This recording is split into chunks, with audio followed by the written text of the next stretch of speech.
I don't want to ignore the fact that ongoing on the floor of the House of Representatives is an effort on behalf of the Democrats in the House of Representatives to bring to the floor of the House some sensible gun measure that will allow for a vote to be had.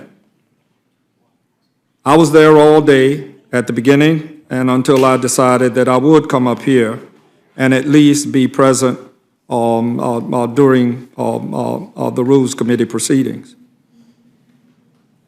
I can't tell you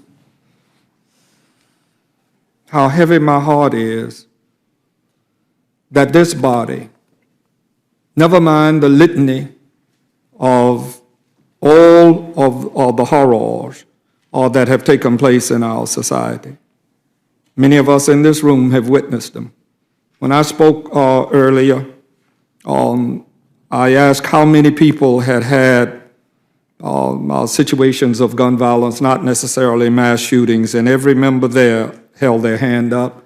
And if there were 435 House members and 100 Senate members and 6 or 7 delegates of the United States House or country, all of them would hold their hands up because gun violence is rife in our society.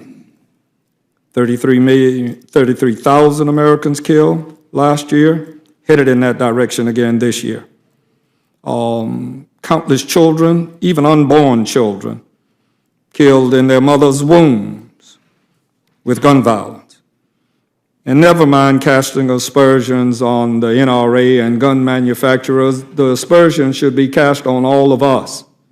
And how dare the Speaker of the House of Representatives and or his leadership or any of you cut off the microphone. That has only happened one other time. Louise, you may remember when Newt did that once or before. That's absurd.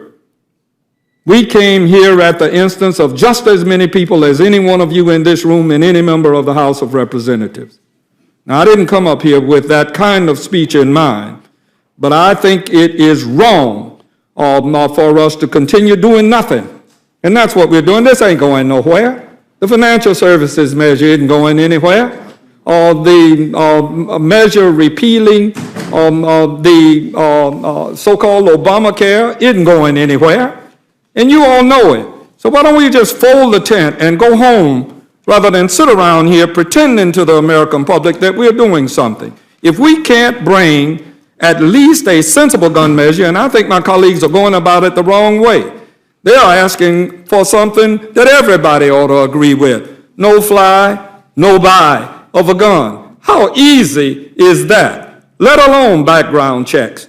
It's ridiculous that we continue down this path with our children, our citizens, our constituents dying with regularity, while in the final analysis we're doing nothing. And oh, no, not this time, I don't think you will. What I said before I left is fine. They may stop us today, but we will be back tomorrow. And if nobody but me stands on the House of Representatives and says no more, are we going to sit around and allow for us to be manipulated by manufacturers of guns in a way that's unnecessary?